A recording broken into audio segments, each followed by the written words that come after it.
तो आइए देखते हैं एक्सरसाइज 7.4 क्वेश्चन नंबर 6 है। और ये एनसीईआरटी मैथ जो है क्लास 12 हुआ, भाग 2 हुआ।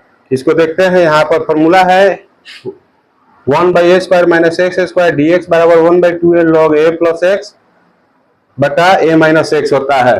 तो चलिए यहाँ इस सवाल को हल करने के लिए हम लोग स्टेप बाय स्टेप आगे बढ़ते हैं।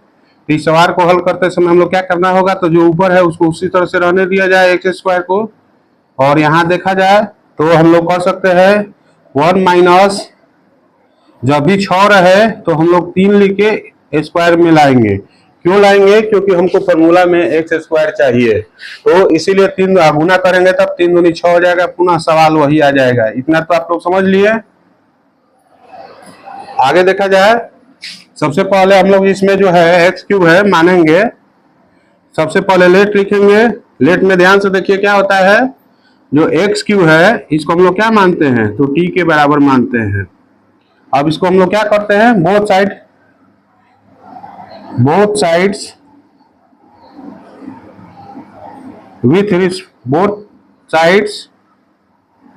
Differentiate with respect to x, यानी x से सापेक्ष हम लोग दोनों तरफ डिफरेंशिएट करते हैं। तो क्या होता है, ध्यान से देखिए, d बटा dt दोनों तरफ लिख दिया जाए d बटा dt, यानी डिफरेंशिएट करने का मतलब यही कंडीशन आता है।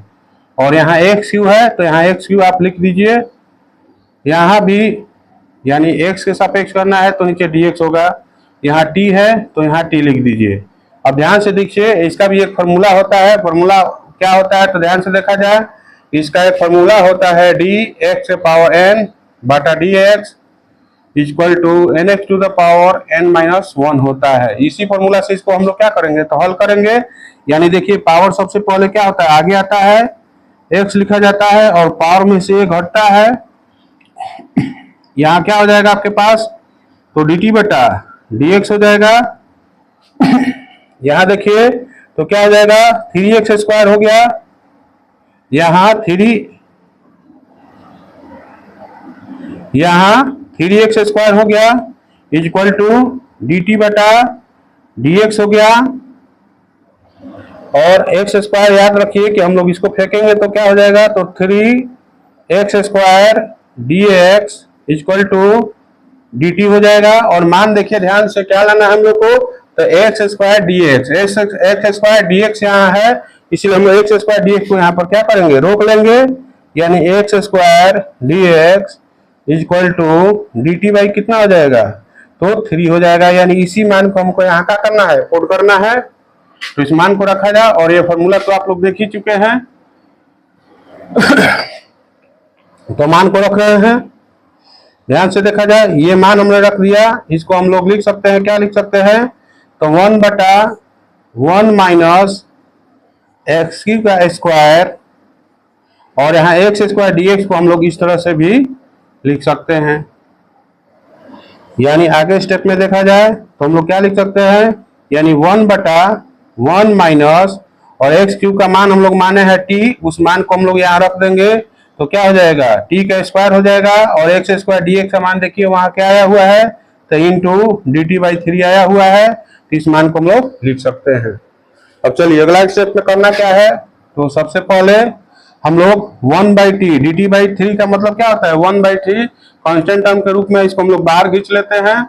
अंदर में क्या बचेगा, तो 1 बटा 1 माइनस t², और यानी इस 1 को भी हम लोग स्क्वायर के रूप में लिख सकते हैं। और यहाँ सिर्फ बचेगा, क्या बचेगा, तो dt।